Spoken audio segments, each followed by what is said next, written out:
So I was watching an interview with Maxime Bernier on Primetime Politics, and something reminded me of why we are pretty much in the situation we are in right now.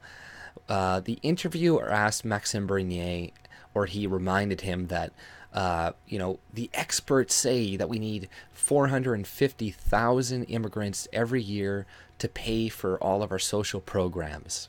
And he is not wrong about that. That is the reality of socialism. And we can really thank a lot of the older generation, sorry to say, and kind of the older conservatives not really standing up for real conservatism and scaling back a lot of these social programs that we have. Like a lot of them, the conservatives here, just like the Republicans in America, they, instead of scaling things back a lot of the times, unless it's for veterans or something like that, they keep things at the same level. We're just, okay, we just won't increase it more. But, by doing that, we still have this massive socialist programs, or all these programs that still need to be paid for. And the problem is that people, they do not have enough kids, and it takes too long for kids to grow up. And there's a bunch of different reasons for that, as because of socialism, the fact that there's tons of this wealth distribution going on, whereas families now have less money to have kids and to have more kids, spend more time with them because things cost more. You got two parents working. There's all of these different reasons for it. And also, when a country does become more first world, more advanced, whatever, you will have less kids. Like that is something that will happen, but it's not actually necessarily a bad thing. The only reason it is a bad thing is because we have all of this socialism. We have all of these pensions that we're promising to pay people. We have all of these other socialist programs to help mothers. We have all this foreign aid. We have all this money going to all these different places. And the only way we can pay for this is by importing massive amounts of people and getting them to pay into the system. Because that is the only way that we can keep this Ponzi scheme going. And, it's like this should have been dealt with 50 years ago, but nobody's talking about it because people, they want to be taken care of, they bought into the lie of the government. It's like, don't worry, we'll take your money for the pension and we'll put it away for you because experts show that people just don't save their money, and it's better if we take it for you and then later on give it to you at a later time. But all we're doing is giving the government a bunch of money to later spend on other things, and then they're like, oh shit, we have no more money. Okay, we'll print more to give these people more money right now, and then we'll import more people to make up for the money that we printed. So it's just this, all they're doing is kicking the can down the road. And you can only build infrastructure so fast. You can only integrate people so fast. So this is leading for destruction. The 450, how's that? That's not sustainable. What we have now already is not sustainable, but they need to bring these people in to keep the Ponzi scheme going because they don't want it to all crumble down under their watch. So, like I said, they're just going to keep importing people, kicking the can down the road, and they're hoping that when things do fail and crash, it's the other party that it's under.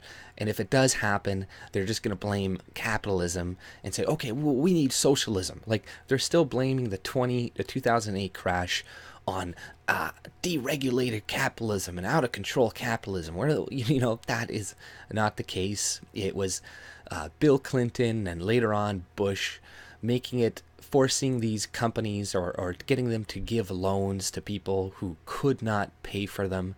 And they're like, okay, well, don't worry. If they default on your loan, we're going to pay you guys out. We're going to give you money, which they did. There was massive bailouts. So that was just a huge transfer of wealth, but they're blaming that on out of control capitalism. But it was clearly out of control government regulation and trying to give everybody a home because everybody deserves a home, which is bullshit. But that was propositioned by, like I said, originally a Democrat, but then pushed by George Bush, which is a conservative. So it's like no different in Canada. A lot of these people, they're just conservative by name, and they don't actually give a shit. But a lot of people don't, I think, understand that we need to import all of these people to pay for the program. So if we really do want to stop immigration, we're also going to have to give up a lot of social programs too. And we're going to have to stop depending on the government to pay for our pensions. We're going to have to stop giving them the money and counting on them to do it, because they're not going to do it efficiently. And if you put that money away yourself, you could have like 3, 4, 5 times the amount that you give to the government if you just invest it properly. And sometimes people do make mistakes, and people have to suffer for their consequences. And I'm not saying, well, we'll just let people die in the streets and stuff. Most people do have families. There are going to be charities. And having a free capitalistic system with actual freedom, you're going to have way more resources available, way more money to go around to help take care of people. Like, poor people do the best in capitalist countries. The poorest people in Canada, in America, are doing better off than a lot of the rest of the medium, middle class to upper class people in a lot of other countries.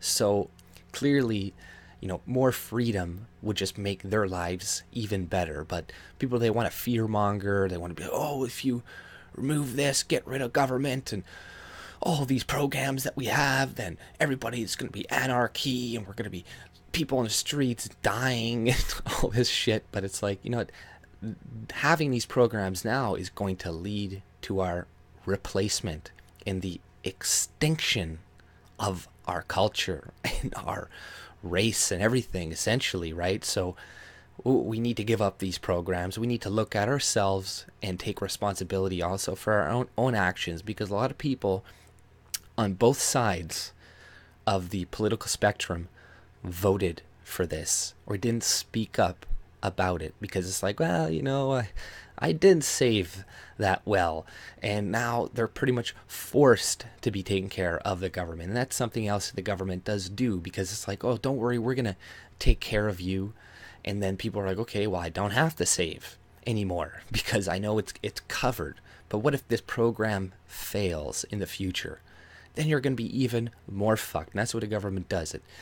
It gets you to believe you are, going to be taken care of. But then one day they're not going to be able to keep their promises, and all the money that you did give them is not at all going to be given back to you.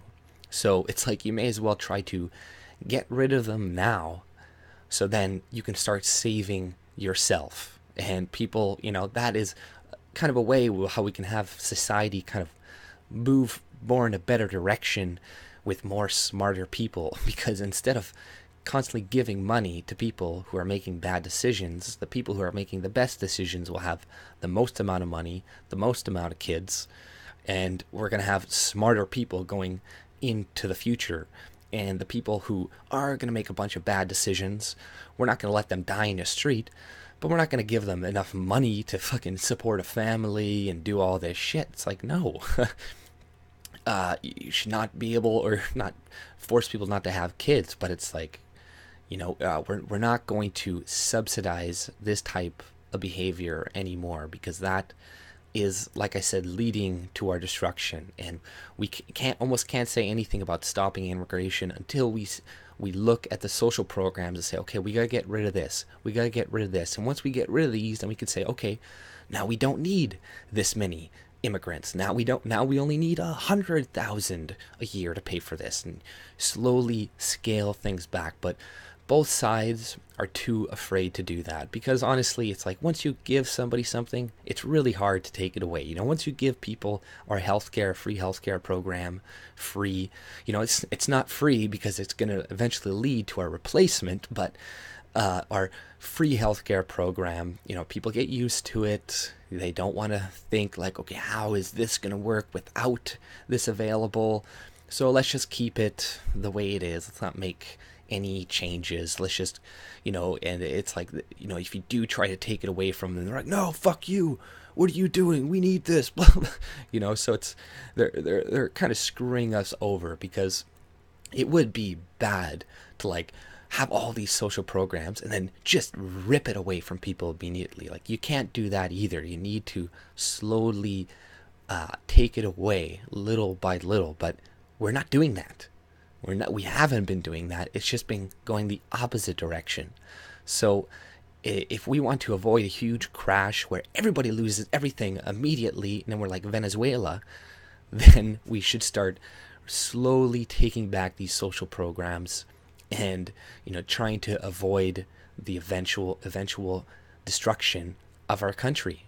But, that's all I pretty much had to say. If you like my content, subscribe and have a good day. See ya.